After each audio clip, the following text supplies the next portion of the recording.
Bismillahirrahmanirrahim. Assalamualaikum warahmatullahi wabarakatuh. Waalaikumsalam warahmatullahi wabarakatuh. Mudah-mudahan majelis ilmu ini ditakdir oleh Allah menjadi majelis ilmu yang nafi'an mubarakah fid dini wad dunya wal akhirah, dan mudah-mudahan kita ditakdir termasuk min ahli Al-Quran wa min ahli al-ilm wa ahli al-khair wa ahli tuqa wa ahli dzikr wa ahli sunnah wal jamaah ala hadhihi niyyah wa ala kulli niyyatin salihah wa ala ma nawaina wa ala ma nawahu as-salafus salih. ثم إلى حضرة النبي المصطفى رسول الله سيدنا محمد صلى الله عليه وسلم وآله وأصحابه الكرام، ثم إلى حضرة إخوانه من الأنبياء والمرسلين والصحابة والتابعين وأئمة المجتهدين والقراء والمفسرين جميع الملائكة المقربين والخصوص الإمام النووي وإلى جميع مشايخنا ورؤساء أهلنا في هذا المعهد حضرة الشيخ هاشم الشاعري وزوجته وإلى واحد محمد معصوم بن علي وأبناء خير هاشم وأبناء جميع معصوم معصوم فاروق الخير والحق وجميع مشايخهم وأصولهم وفروعهم وإلى سلسلة مشايخنا في تعليمنا وتعلمنا وخاصة في جميع الأساتذة والأستاذات في هذه المؤسسة. شيء لله لهم بالفاتحة. أعوذ بالله من الشيطان الرجيم. بسم الله الرحمن الرحيم. الحمد لله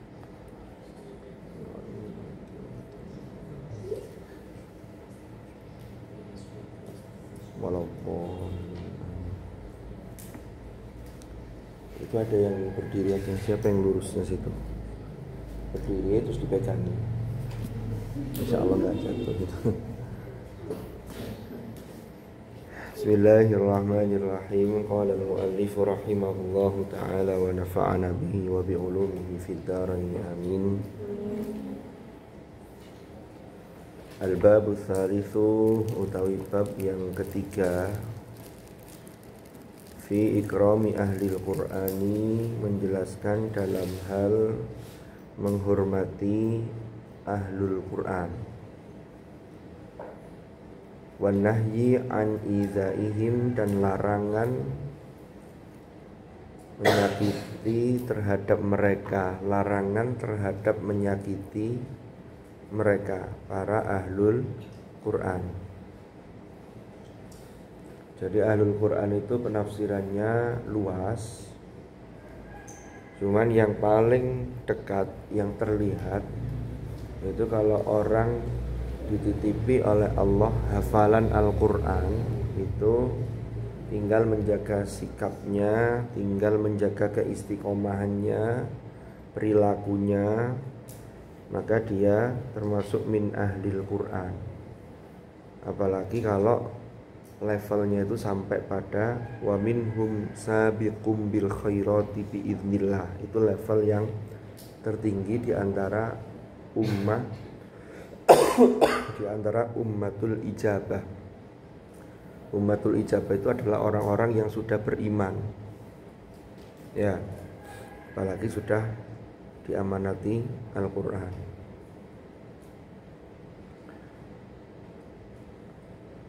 Qala Allahu azza wa jalla, qala berfirman sapa Allahu, Allah azza wa jalla, azza hali moho mulya sapa Allah, wa jalla lan moho agung sapa Allah, rupani dawuh, rupani firman, rupani qaul. Wa may yu'azzim sya'airallahi fa innaha min taqwal qulub. Surah Al-Hajj ayat 32. Artinya adalah waman utawi barang siapa, waman utawi sapane wong, utawi barang siapa iku yu'azzim mengagungkan, menghormati, yu'azzim iku yu'azzim mengagungkan sapa man Sya'airallahi ing syiar-syiarnya Allah.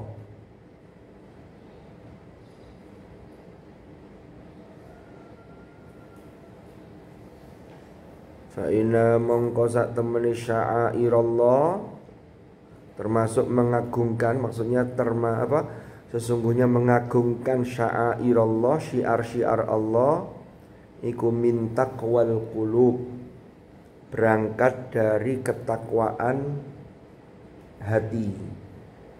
Iku min taqwal qulubi, berangkat dari ketakwaan hati.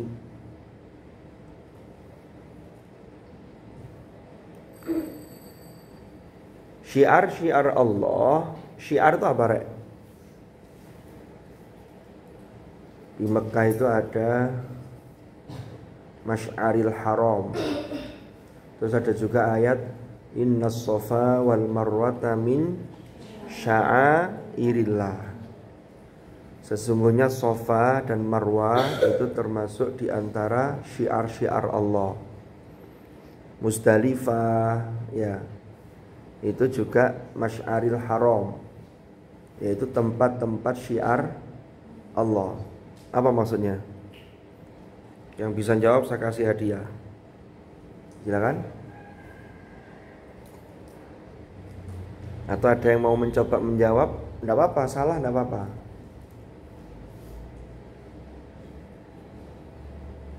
Monggo. Mbak Umi? Mbak Abi? Kan Umi, Abi.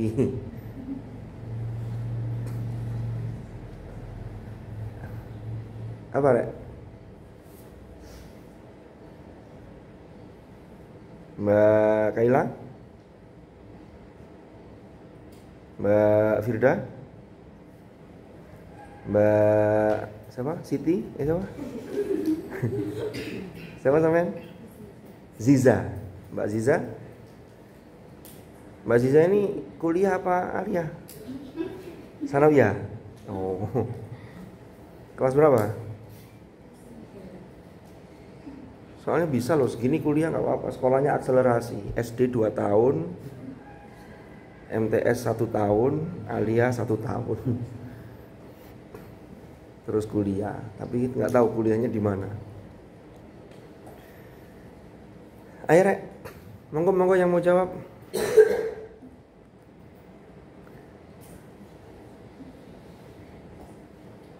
Mbak siapa jenengan? Tak apal-apal jenengan.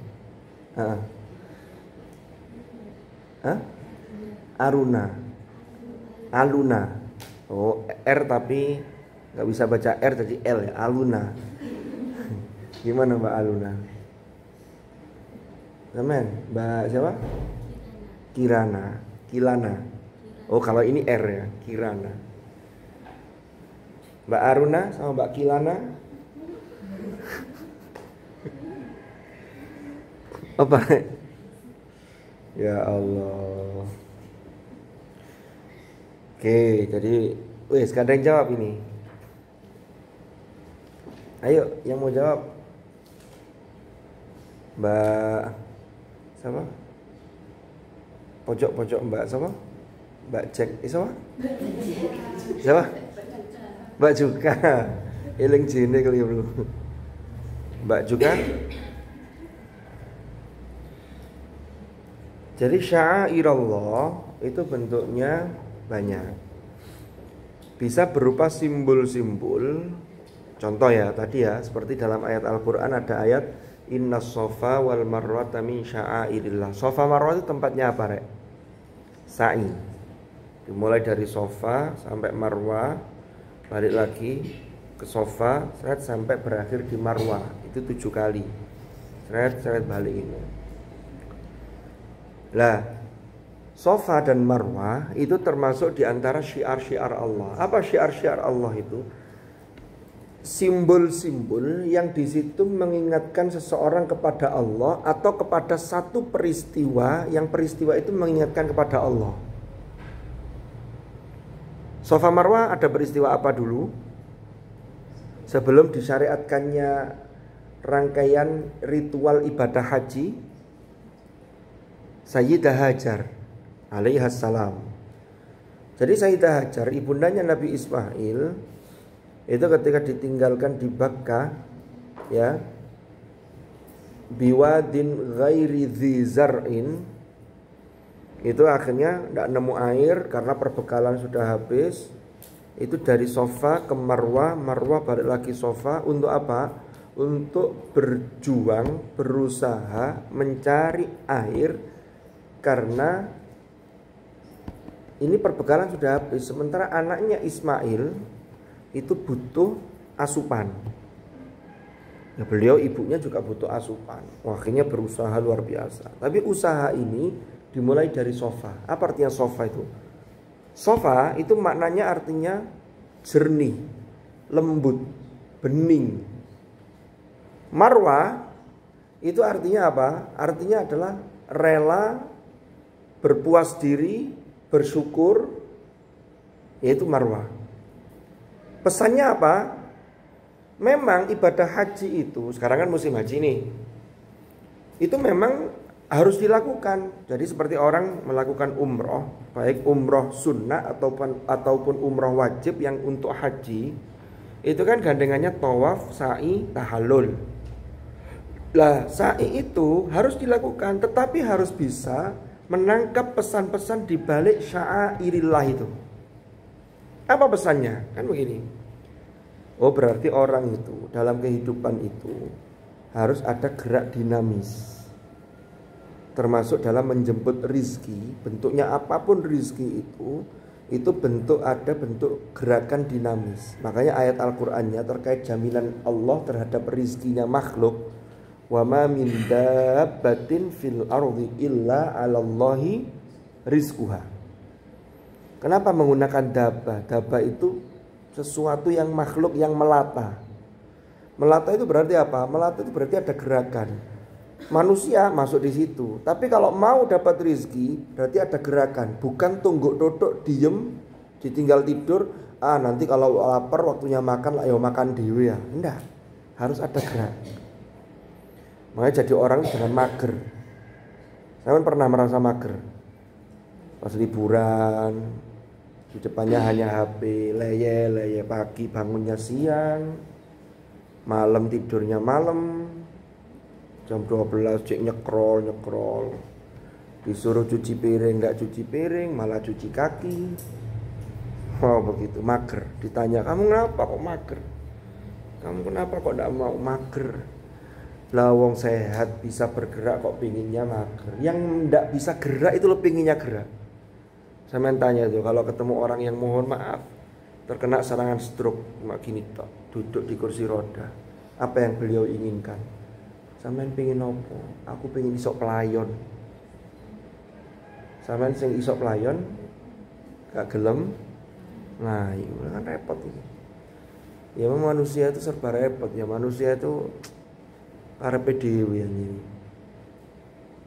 Suwe gak udan, minta hujan. Udan bendino, udan kok bendino. Iya. Kalau yang pakainya tidak di laundry, nyuci sendiri, udan berhari-hari kok mendung, pakaian tidak kering-kering. Padahal tidak ada yang salah dengan hujan. Yang salah itu ketika kita tidak mau berkompromi, berdamai dengan kita merasa bahwa kepentingan kita lah yang paling benar. Sehingga yang lain harus nurut. Termasuk urusan soal hujan dan begitu dan lain-lain. Contoh itu contoh. Nah, kembali ke tadi. Jadi di dalam ibadah haji di situ banyak masyaril haram, ada sya'airallah. Itu kalau berupa simbol-simbol.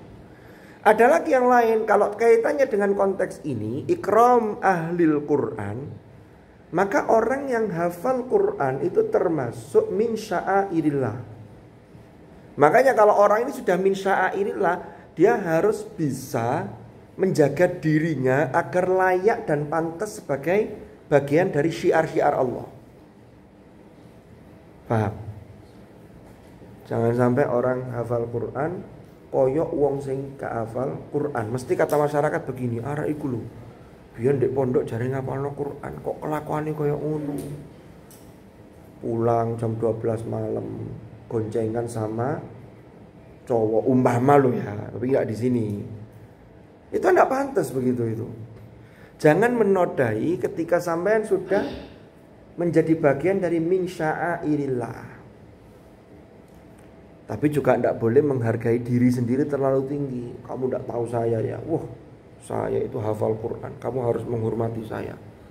Akhirnya setiap orang setiap ketemu suruh hormat begini.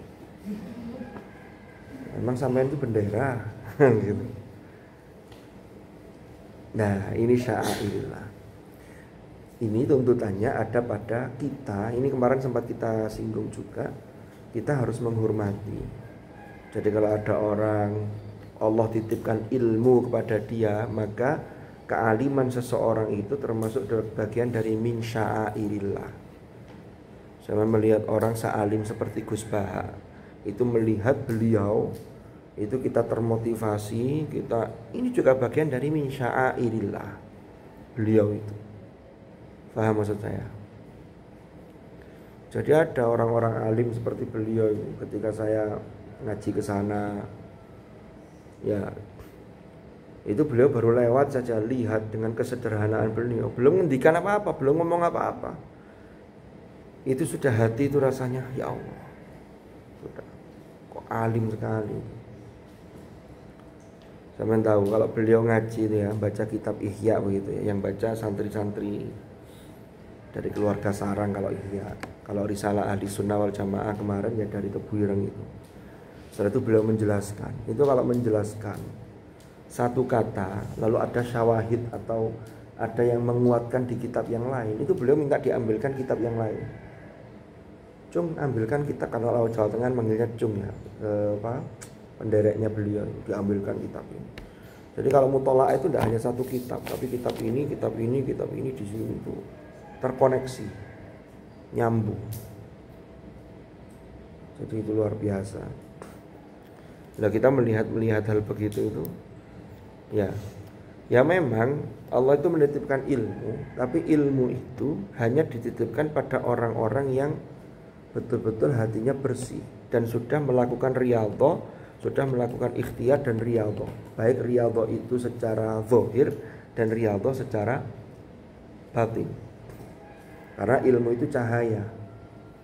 Kan begitu. Ilmu itu adalah cahaya.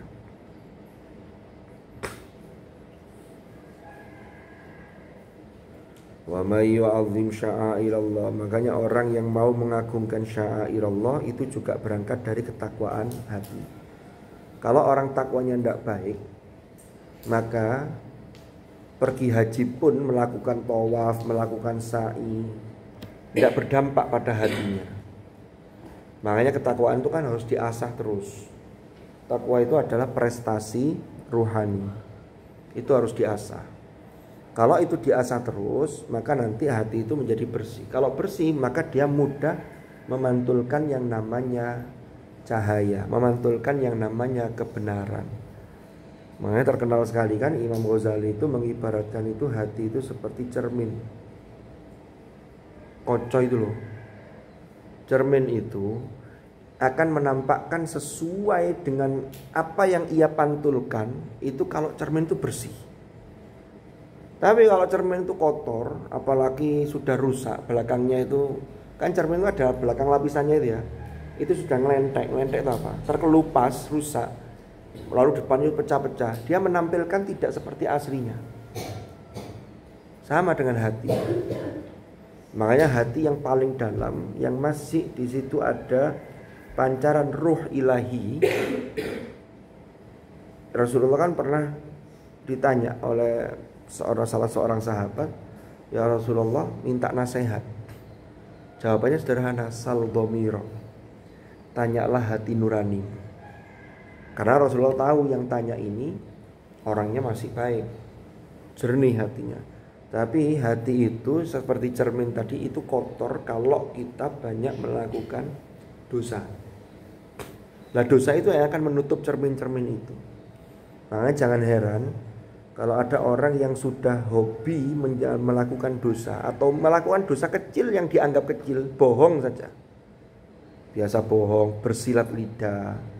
Padahal ngomongin ngene, itu dia akan menganggap biasa. Kenapa? Karena cerminnya tidak bisa memantulkan hal yang baik tadi itu.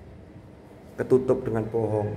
Bohong pertama pasti ditutup bohong kedua, ketiga dan seterusnya. Karena bohong pertama itu akan terungkap, maka harus ditutup dengan bohong kedua. Padahal pasti suatu saat akan terbongkar. Itu pasti. Wa qul ja'al haqq wa zahaqal batil innal batila kana zahuqa. Ya kalau tidak di dunia ini pasti nanti di akhirat akan terbongkar. Kalau enggak orangnya masih hidup, orangnya kalau sudah meninggal orang akan tahu. Kan pesannya Rasulullah itu kan begini, Uzkuru mahasina mautakum. Ingat-ingatlah dan sebut-sebutlah kebaikan orang-orang yang sudah meninggal. Tapi itu kan sebenarnya pesan. Makanya mumpung urip, perbanyaklah kebaikan, perkecillah keburukan. Karena kalau orang ini kebanyakan buruknya, orang sudah meninggal, walaupun sama Rasulullah tidak boleh menyebut keburukannya, tapi itu sudah otomatis. Lah kalau keburukannya yang dominan, apa yang mau disebut dari kebaikannya, kan begitu. Makanya jangan biasakan melakukan hal-hal dosa yang sampean remehkan, dianggap kecil, padahal itu bisa menutup cermin tadi itu. Ya sama kayak begini, kalau orang sudah biasa bohong, mulai dari hal yang kecil, dijelaskan begini tidak ada pantulannya. Karena tadi itu wa may yu'azzim sya'airallah fa innaha min taqwal qulub, itu berangkat dari ketakwaan. Makanya ono uang itu, termasuk santri ya, melanggar satu kali dipanggil dinasehati, merasa bersalah, ya Allah, saya kok melakukan kesalahan, melanggar peraturan, besok saya tidak ngulang. Tapi ada santri dikasih tahu, sampean tahu kesalahan sampean apa? Begini, iya. Ditakzir, diginikan, tidak mempan. Itu ada begitu itu. Itu berangkat dari ketakwaan hati, gitu loh. Makanya hati itu harus kita asah sebelum nanti semuanya terlambat. Terlambat itu apa ya? Macam-macam bentuknya, gitu loh. Jadi terlambat. Apalagi kalau sudah mati ya terlambat sudah. Karena orang mati itu berarti pintu taubat sudah tertutup. Ya. Jangan bercita-cita saya mau tobat kalau sudah mati. Enggak bisa. Tobat itu qoblal maut. Ajilu bis salati qoblal faut wa ajilu bit taubati qoblal maut. Bersegeralah salat sebelum hilang, sebelum terlambat. Dan bersegeralah taubat sebelum mati menjemput. Dan orang itu kalau sudah mati, itu semua sudah sesuai dengan iradatullah, qudratullah. Sampai mungkin saya baca ada beberapa berita yang lewat kira-kira 1 atau 2 minggu yang lalu di daerah Bekasi atau mana ya, Bekasi kalau tidak salah. Itu ada pemakaman umum, makaman Islam, makam orang Islam yang berada di lahan punyanya PLN, perusahaan listrik negara. Nggak tahu mau dipakai apa untuk PLN. Pokoknya aturannya semua makam ini penghuninya harus dipindahkan. Memindahkan makam itu kan tidak kayak pindahan kamar. Kalau sampai pindahan kamar tinggal diumumkan sampai ringkes dewe. Kalau orang meninggal kan tidak bisa. Ya pindah. Murah pindah ngatek dewe kan ya orang lari semua. Ini ndak. Akhirnya setelah tidak rapat dengan warga diputuskan mereka dipindahkan, digali kuburannya, jasadnya itu loh. Kalau arwahnya kan di alam barzakh. Setelah digali itu ternyata tidak hanya satu, tapi ada beberapa. Itu jasad yang utuh, bahkan ada jasad itu yang baunya wangi. Ini nyata ini. Sampai lihat nanti kalau sampai pas pulang. Ini kan sebentar lagi liburan ya, bulan depan ya. Juni, Juli. Itu ada di YouTube. Itu baru di Bekasi kemarin. Itu ternyata dicari sama orang-orang, ini apa rahasianya, amaliyahnya apa ketika hidup. Karena orang kalau sudah mati dikubur di dalam tanah, itu secara alamiah itu mesti terurai. Jasadnya mesti terurai, dagingnya mesti terurai. Tapi kok ada yang enggak, ini berarti tidak secara sunnatullah, tapi ini namanya inayatullah, qudratullah. Kan begitu? Ya, itu sudah ayat-ayat kauniyah, itu jelas. Dan itu tidak bisa disetting. Ya kecuali zaman seperti Fir'aun dulu, itu disetting kan di balsam. Balsam maksudnya diberi pengawet, masukkan ke piramid-piramid itu. Para Fir'aun itu di Mesir. Awet tubuhnya. Kalau Fir'aun yang zamannya Nabi Musa tenggelam di Laut Merah, beberapa hari seharusnya sudah hancur jasadnya, tapi dijamin oleh Allah utuh jasadnya. Tapi jaminan itu sebagai tanda agar generasi berikutnya mengambil pelajaran. Gitu loh. Orang yang mengaku sangat hebat, bahkan mengaku Tuhan, endingnya juga mati. Fal yauma nunajjika bi badanika litakuna liman khalfaka ayah. Kembali ke tadi. Orang yang jasadnya diutuhkan itu sudah bentuk Allah memuliakan orang ini secara zahir di dunia sebagai pelajaran buat yang lain. Maka orang-orang kemudian bertanya-tanya, ya, ini amaliyahnya apa? Bermacam-macam.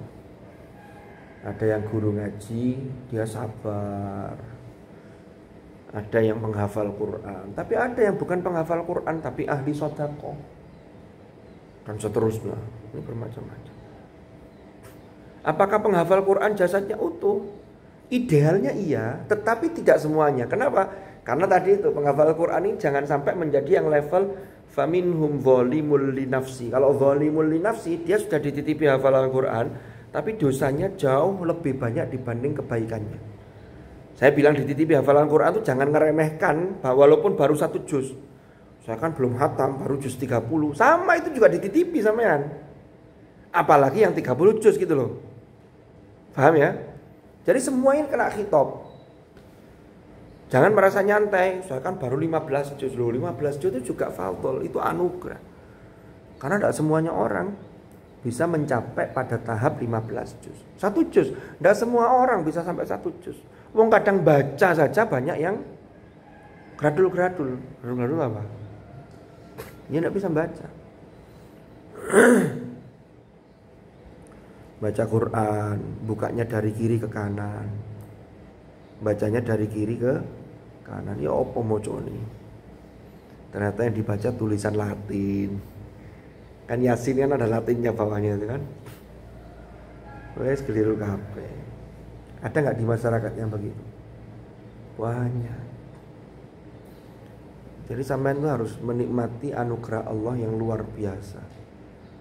Ya, sambil nunggu Ustadz Nurholis, nunggu deres di depan situ, deres di sini. Itu nikmat itu.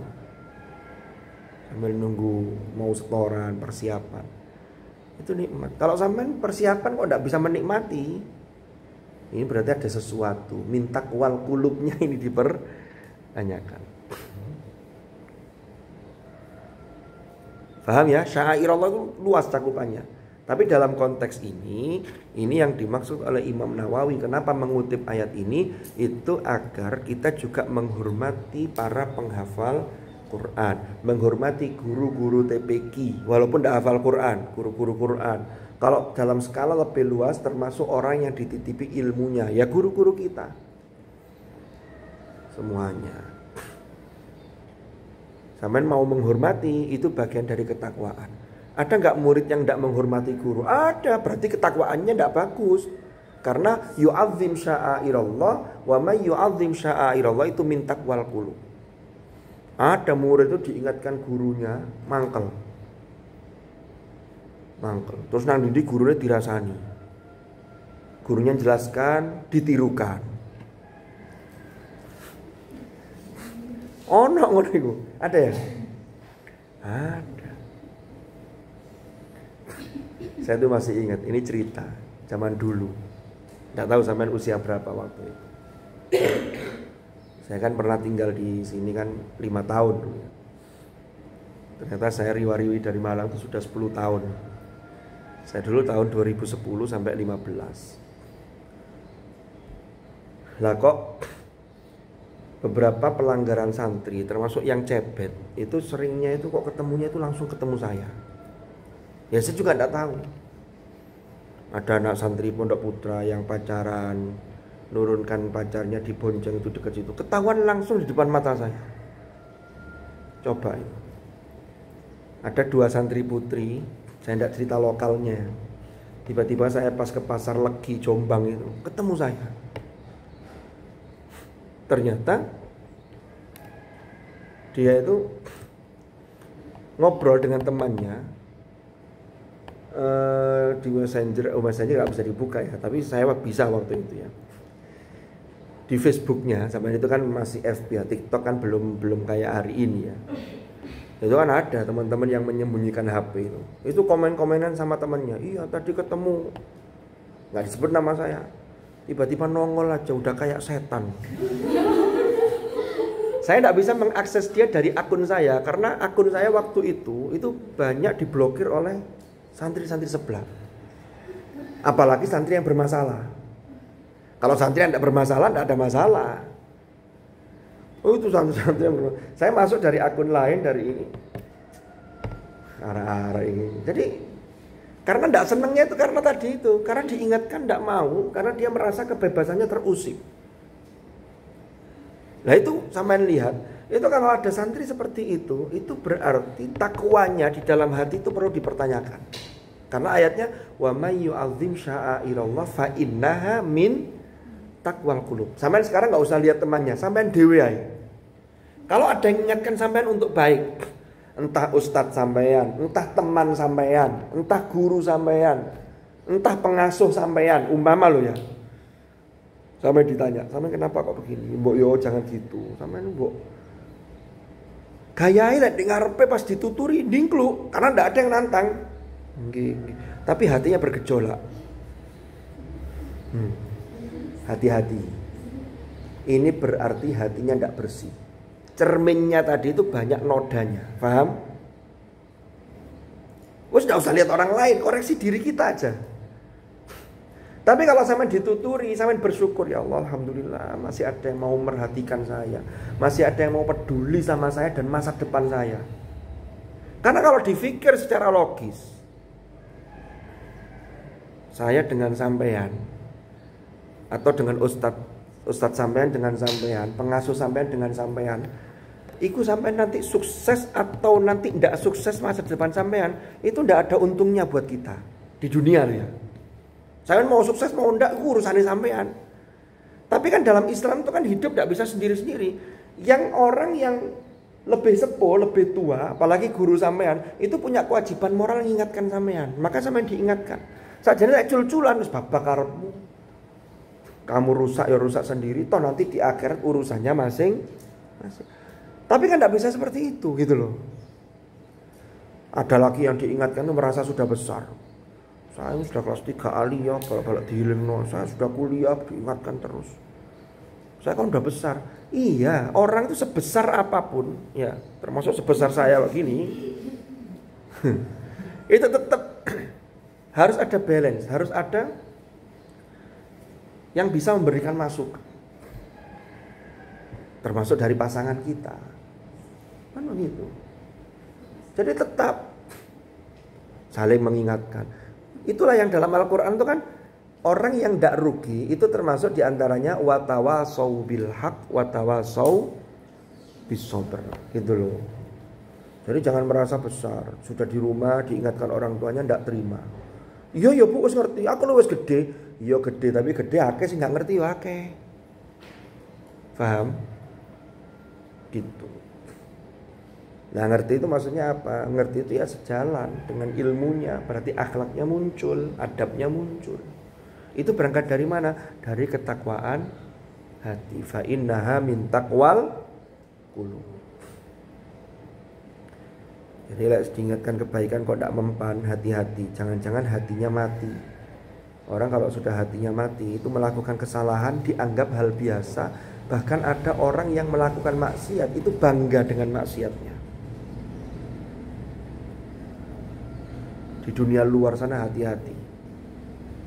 Sekarang itu sudah banyak Mahasiswa yang orang tuanya itu membiayai untuk kuliah, tapi ternyata ketika kuliah tidak serius, pacaran doain.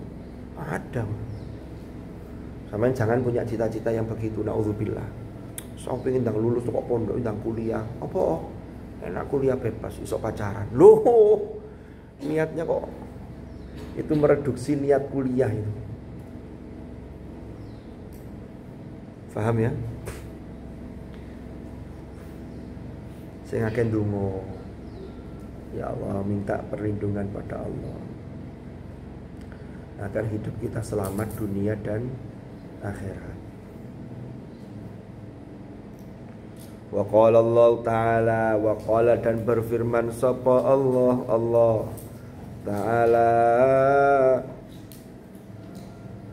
Ta'ala halimah luhur sapa Allah Ta'ala halimah luhur sapa Allah.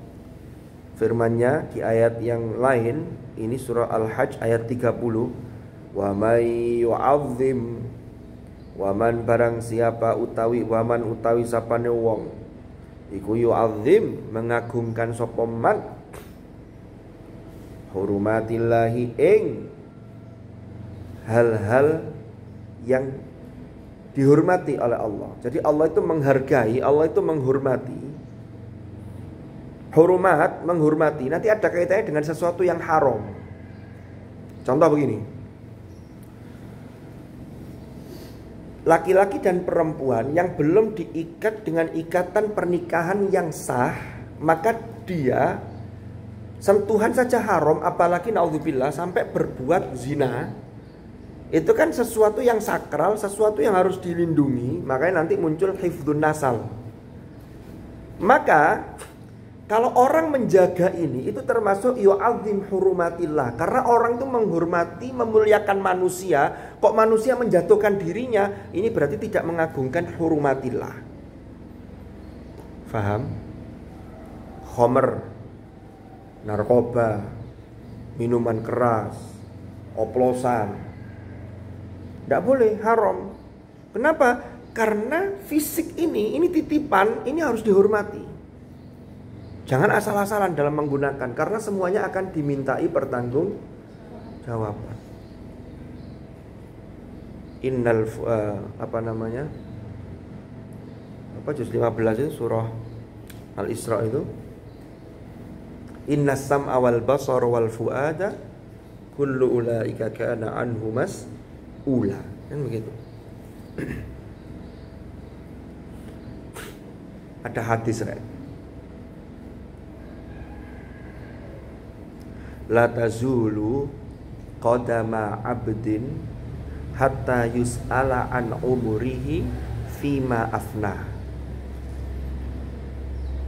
Jadi kedua kaki seorang hamba, yaumal kiamah, ada yang kurang yaumal kiamah tadi. Nanti di akhirat itu, di hari kiamat, orang itu tidak bisa beranjak kedua kakinya sebelum dia ditanya tentang 4 hal. Yang pertama ditanya tentang umurnya. Umur sampean dihabiskan untuk apa saja? Oh, saya usia sekian sampai sekian SD, lalu sekian sampai sekian MTS sampai aliyah, bahkan sampai kuliah saya mondok, saya ngaji. Kan begitu, itu kan bagus. Ada orang ditanya, untuk apa umurmu? Saya kalau malam ke diskotik, kalau pagi tidur. Na'udzubillah, diskotik sampai subuh. Sekarang tempat-tempat hiburan-hiburan begitu itu di kota-kota besar itu semakin banyak. Jadi memang ini zaman akhir ya. Sebenarnya kalau dibilangin ini zaman akhir, jangan mengatakan begini, ket biyen kok wis akhir, kapan akhir? Enggak boleh. Itu namanya menantang. Tapi tanda-tanda yang disebutkan oleh Rasulullah zaman akhir itu semakin akhir semakin banyak. Dulu orang maksiat itu mendatangi tempat maksiat. Kalau sekarang itu maksiat yang mendatangi seseorang. Ada di mana? Tinggal nyekrol HP, itu maksiat datang sendiri. Kalau kita tidak bisa mengontrol diri kita. Wahai sholat, masih mager nyekrol, maksiat nggak? Maksiat. Apalagi waktunya sudah habis, engko ae mesisan mepet asar lho. Sing ngomong ngongkon mesisan-mesisan iku lho ya sapa? Jadi wudunya cuma sekali, sholat duhur, begitu salam, assalamualaikum warahmatullahi wabarakatuh, assalamualaikum warahmatullahi wabarakatuh. Adzan asar, alhamdulillah asar, sholat langsung asar. Dilihat asarnya, koyok-koyoknya bagus, sholat di awal waktu. Tapi dilihat zuhurnya, bahaya. Itu sudah di tepi jurang itu. Waktunya sudah habis. Ya gak usah aneh-aneh.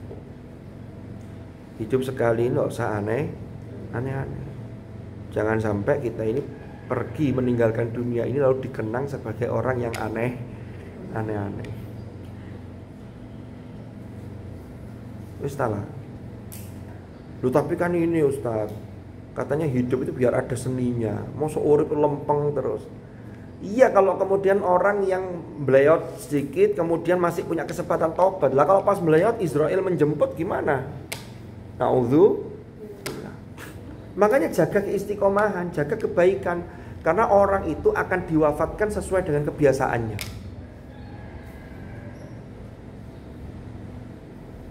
Sampai kalau tidak percaya, kira-kira 2 bulan atau 3 bulan yang lalu ya, di Surabaya itu ada orang pecinta anjing di Surabaya itu. Dia tinggal sendirian. Saking senangnya dengan anjing itu, di rumahnya itu ada beberapa ekor anjing, banyak itu. Tidak tahu kenapa sebabnya, tiba-tiba orang ini ketemu sudah meninggal dalam kondisi mengenaskan. Ternyata dia diserang dan dimakan oleh anjing-anjingnya sendiri. Dia mati karena kebiasaannya itu. Pecinta ular, kan ada pecinta ular tuh, punya koleksi ular kobra. Itu sering matinya kenapa? Kena bisa ular. Jadi orang itu akan mati tergantung kebiasaannya. Kalau orang kebiasaannya sholat, ngaji, sekolah untuk ilmu, sholat, ngaji, ya pasti nanti lingkaran itulah yang akan mengantarkan dirinya. Karena tidak punya aktivitas lain. Tapi kalau ada orang berangkat malam, pulang subuh, kemana tempat hiburan malam, tiba-tiba kecelakaan. Kenapa? Ya karena memang kebiasaannya begitu. Kecelakaannya ya ketika menuju tempat hiburan malam tadi. Itu tadi. Jadi kebiasaan-kebiasaan itu akan mengantarkan pada akhir kehidupan seseorang. Wa may yu'azzim hurumatillah. Makanya apa-apa yang mulia di sisi Allah, apa-apa yang dimuliakan dan dihormati oleh Allah, maka itu harus kita hormati. Orang yang memuliakan, orang yang mengagungkan hal tersebut, fahuwa khairul lahu wa inda rabbi. Fahuwa maka utawi man, fahuwa maka utawi orang yang yu'azzim tadi itu hurumatillah, iku khairun, lebih baik, lebih bagus, lahu bagi man, inda rabbihi, ing dalam sisi Tuhannya. Artinya di sisi Allah dia juga mendapatkan apresiasi. Itu sama kayak begini, Rek.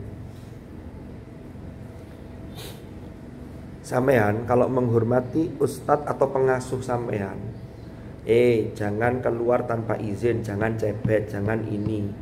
Kan berarti cebet itu kan dilarang. Kenapa? Karena menghormati, menghargai sampean. Karena santri itu kalau sudah sering keluar tanpa izin atau sering melakukan pelanggaran, itu mesti tidak konsentrasi belajarnya. Ya. Jumat gimana? Ya Jumat sesekali, itu pun nanti nggak setiap Jumat. Karena kalau ketagihan sampai setiap Jumat bahaya juga. Sampai ngaji nanti ingatnya pengennya segera hari Jumat sehingga bisa jalan-jalan ke Cukir. Ya biasa saja lah, kadang-kadang ya keluar, tapi kadang-kadang ya tidak keluar tapi nitip temannya. Kan begitu. Umpama sampean dilarang, kok larangan itu sampean langgar, kira-kira yang melarang tersinggung enggak? Tersinggung. Sampean lu wis dilingno bolak-balik, kan begitu. Sama, apalagi ini Allah. Allah melarang ini. Kenapa? Ini menjaga kehormatan kalian. Kok sampean langgar? Ya bukan begitu. Maka orang yang menghormati hurumatillah Dikatakan dalam ayat ini fahuwa khairul lahu inda rabbi. Kalau dia khairul lahu inda rabbi, maka kalau dia terbaik di hadapan Allah, baik di hadapan Allah, dia dapat fasilitas. Jangan khawatir, gitu loh. Jadi ini ayat-ayat yang memotivasi kita untuk memuliakan ahlul Quran dan juga tidak boleh menyakiti mereka. Nah, nanti ahlul Quran yang bagaimana nanti ada penjelasan di teks-teks berikutnya. Wallahu a'lam. Untuk ahad depan, saya itu kemarin kan ketemu salah satu guru Tebu Ireng. Rumahnya di Tebu Ireng Gang 1. Setelah ngobrol-ngobrol, singkat cerita, di musola depannya gerbang sekolah itu, Pak, gerbang yang arah ke timur itu kan masuk kan ada musola di situ. Singkat cerita itu setiap ahad pon mulai pekan depan itu saya diminta ngaji di kampung, di masyarakat. Jadi pekan depan itu saya setelah subuh ngaji dulu di sana, tapi di sini tetap ngaji, cuman waktunya agak mundur sedikit. Nah ini sampean kalau mau datang jam 5 ke sini ya monggo ngaji dulu, ngaji sendiri, atau insya Allah paling cepat kita mulai jam 5:15. Jadi saya dari musola sana baru ke sini, karena di sana jamaah subuh sekalian, habis subuh langsung ngaji di masyarakat. Saya itu kalau diminta begitu itu ya memang santri itu kan memang harus siap. Jadi kalau masyarakat ya memang kita itu harus punya peran ke masyarakat. Kalau sampean kan bukan masyarakat sini, tapi sampean kan orang yang datang untuk menuntut ilmu, ya tetap diopeni. Tapi di sana nggak setiap ahad, itu hanya setiap ahad pon katanya. Mulai tanggal 25 pekan depan. Ahad pon. Kalau ahad wagi kan yang pas sambangan itu kan yang dengan wali santri itu. Sampean kalau ahad wagi seneng ya, karena sekolahnya pulang lebih awal. Enak sekolahnya mek dulu. Sampai sebelum jam istirahat sudah pulang itu ya. Masya Allah. Diskonnya berapa itu? Terus pulang ngapain gitu itu? Ngaji. Yang ngaji. Ada yang pulang jam sekolah terus langsung ngaji terus gitu, ada ya, sambil nunggu. Kan tidak semuanya ikut acara kecuali yang MC. Kemarin yang MC siapa itu? Ada kan? Ya kalau MC di sana. Ya, jenengan ya. Kalau MC di sini kan jauh. Kalau yang tidak MC itu apa kegiatannya kalau pulang duluan? Kan orang tuanya kalau yang dekat-dekat kan, kalau yang jauh dari Subang kan enggak sambang setiap ahad wagi. Ada yang begitu pulang tidak guyon di kamar, tapi karena ini jam sekolah saat diposisikan seperti ketika sekolah, tapi diganti. Maman deres ngaji. Yang panti, yang LKSA di musola, yang di timur di musola atau di teras dalam, ada yang begitu. Sampai pulang jam sekolah. Saya ngaji sampai pulang. Itu kalau sama mau begitu, itu dapat ngaji banyak itu sampai. Kalau ada yang begitu tolong nanti dilaporkan ke saya. Ya. Sampai lapor diri sendiri tidak apa-apa. Saya dari pagi setelah pulang dari sekolah saya ngaji sampai jam 1. Seperti pulang sekolah jam berapa biasanya? 1:30. Jam 1. Nah, iya. Jadi pekan depan gitu ya. Nanti khawatirnya sampai nunggu di sini jam 5 ngenteni sampai wah gak ngaji wis mulai, mau tinggal mulai lah. Saya kesini agak telat karena ngisi di sana dulu. Ya kitab-kitab yang ringan-ringan aja kalau di sana ya, di masyarakat. Yang penting ada kegiatan, ada komunikasi dengan masyarakat. Atau sampai deres dulu di kemana? Musola sana enggak apa-apa. Lumayan kan? 15 menit, 20 menit itu dapat satu jus itu kalau jus-jus yang bukan dandani ya, bukan ini satu lumayan. Mudah-mudahan manfaat, mudah-mudahan barokah. Al-Fatihah.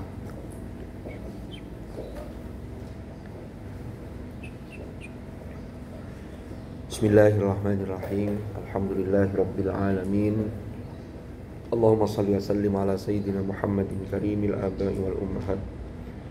Allahumma ma'al Qur'an ij'alna wa auladana wa dhurriyyatina wa ahlana wa ashabana wa tilmidhatina khasatan tilmidhati hadzal ma'ad min ahli al-Qur'an alladhina hum ahluka wa khasatuk waj'alna wa iyyahum min ahlil ilmi wa ahlil khair wa minal ladzina astafaita min ibadikal ladzina warithu kitabaka wa sabaqu bil khairati bi'idnik bi rahmatika ya arhamar rahimin. Allahumma anfa'na ma 'allamtana wa bima 'allamtana wa 'allimna ma yanfa'una warzuqna ilman nafi'a. Allahumma inna nastaudi'uka ma qara'na wa ma hafidhna wa ma 'allamtana fardudhu ilaina inda hajatina ilaihi bi rahmatika ya arhamar rahimin. Allahumma ja'al ijtima'ana hadha ijtima'an marhuma wa tafarruqana min ba'dihi tafarruqan ma'suma wa la taj'al ma'ana wa fina shaqiyyan wa la mahruma bi rahmatika ya arhamar rahimin. Sallallahu ala sayyidina Muhammad walhamdulillahi rabbil alamin. Al-Fatihah.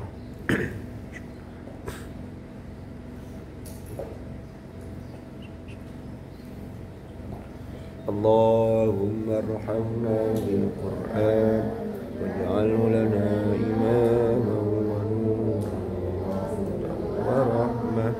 Allahumma dzakirna minhu ma nasina wa 'allimna minhu ma jahilna warzuqna tilawatahu ana al-laili wa atrafan nahar waj'alhu lana hujjatan ya rabbal alamin. Subhanakallahumma bihamdika asyhadu an la ilaha illa anta astaghfiruka wa ilaik. Sallallahu ala sayyidina Muhammad walhamdulillahi rabbil alamin. Hadanallahu wa iyyakum ajma'in. Al-'afwa minkum. Assalamualaikum warahmatullahi wabarakatuh. Waalaikumsalam.